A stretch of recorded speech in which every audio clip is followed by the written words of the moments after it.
coucou, bienvenue dans le potager de Lélé. Alors je partage avec vous juste une petite vidéo sur l'entretien du potager pendant et après les pluies afin d'éviter les maladies. Et oui, effectivement, avec ces pluies incessantes, devons-nous agir comme les mois de mai passés? Alors pour commencer, il y aura beaucoup plus d'entretien et de nettoyage. Pourquoi?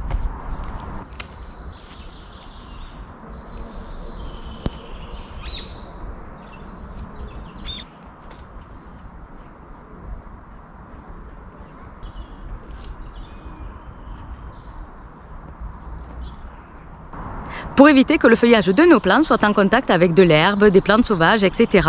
Car tout simplement, en étant en contact, il leur serait très facile de leur transmettre certaines maladies.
Pour éviter la concurrence autour des racines de nos plantes, ce qui tout simplement les priverait d'éléments minéraux.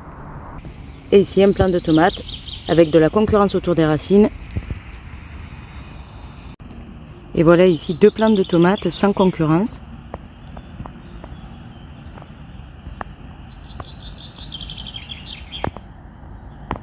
Pour éviter l'étouffement avec de l'herbe ou des plantes sauvages beaucoup plus haut que nos légumes, ce qui les priverait tout simplement d'oxygène.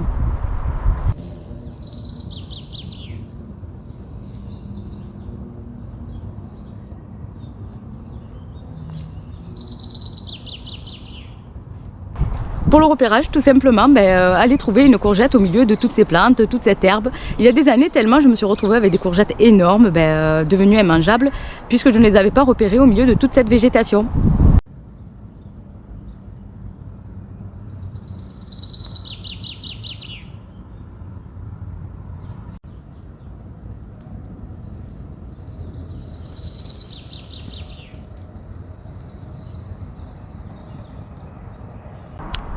Alors il y a encore quelques semis à tenter comme les carottes, la laitue, les betteraves, des aromates comme la coriandre ou le thym et puis peut-être comme moi des semis un petit peu improbables.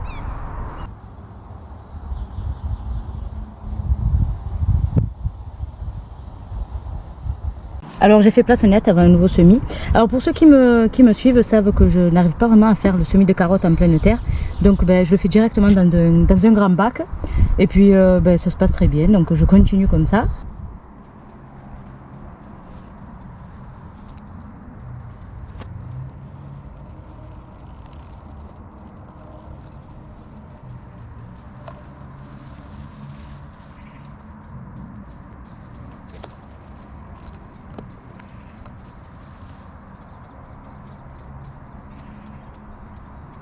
Alors là, je vais d'abord casser toutes les mottes. Voilà, ça c'était l'étiquette du dernier semis.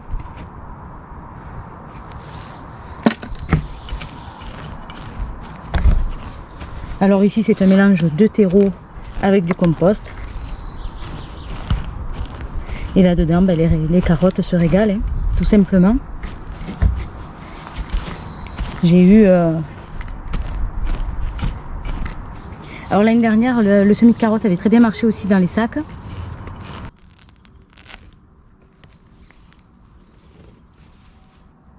Elles sont super top.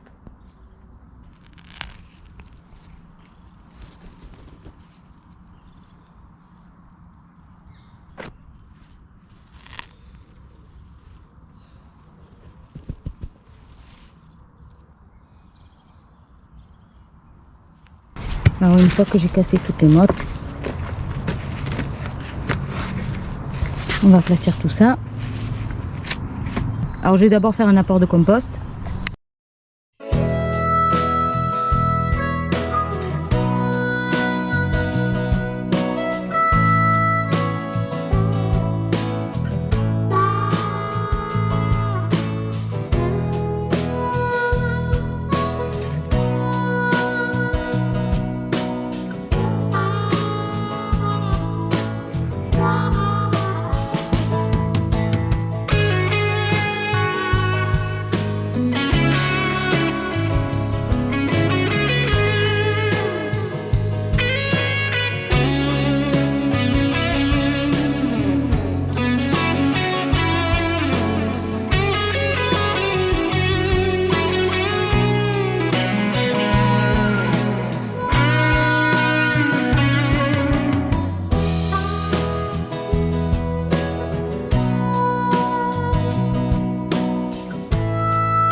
Encore quelques plantations peut-être par chez vous. Alors là, c'est vraiment la bonne période puisque pour qu'un plant prenne plus facilement racine, il lui faut un bon arrosage. Et là, point de vue arrosage, on ne peut pas demander mieux.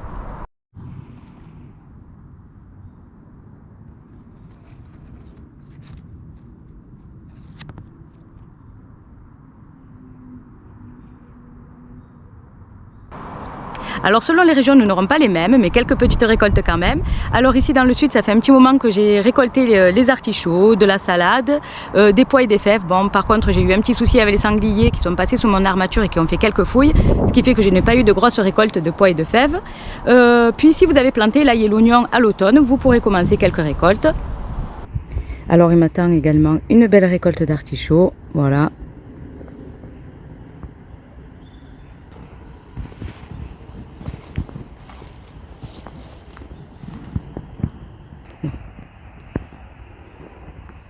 Bon ben plus soleil, j'ai été obligée de récolter les 3/4 de mes salades. Voilà, elles ont carrément explosé.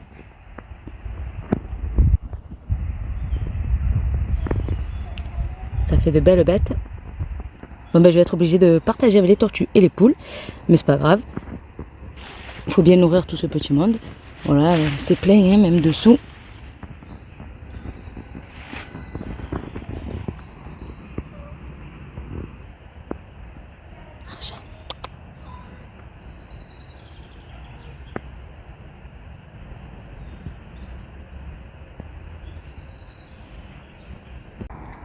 Ici la récolte de mes dernières carottes qui montent en graines.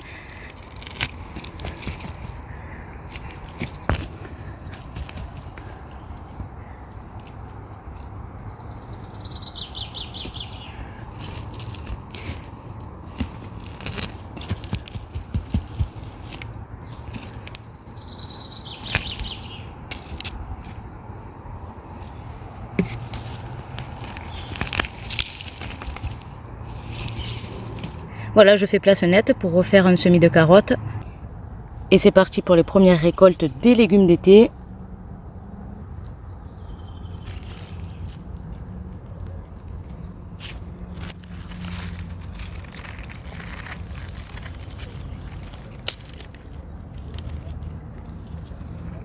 Première courgette.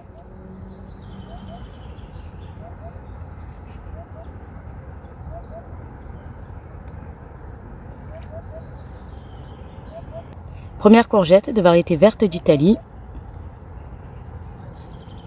Alors si vous faites partie de ceux qui ne paillent pas de souci, à chacun sa technique, il faudrait peut-être penser à biner pour casser les croûtes causées par les pluies et ainsi permettre à l'eau de descendre jusqu'aux racines.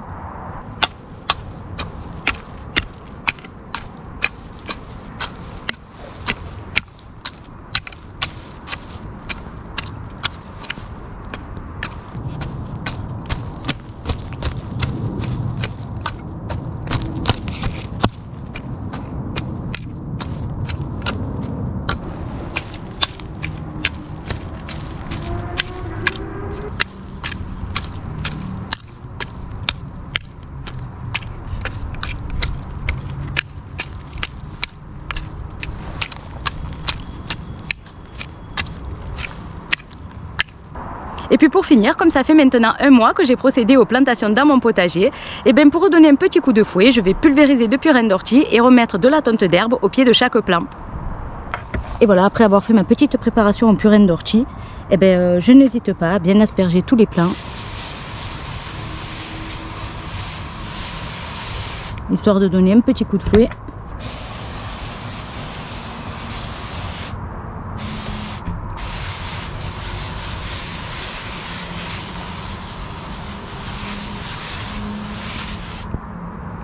Alors n'oubliez pas surtout, si c'est de la tonte d'herbe fraîche comme nous ici, pas plus de 5 cm grand maximum d'épaisseur car ça dégage de l'ammoniac.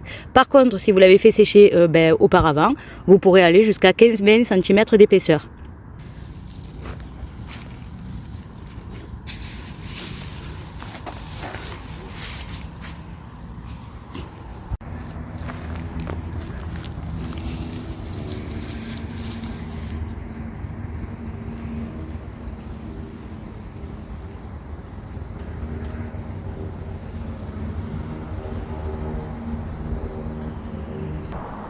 Et on arrive à la fin de cette petite vidéo, j'espère que ça vous aura plu. N'oubliez pas, abonnez-vous, likez, ça fait toujours plaisir.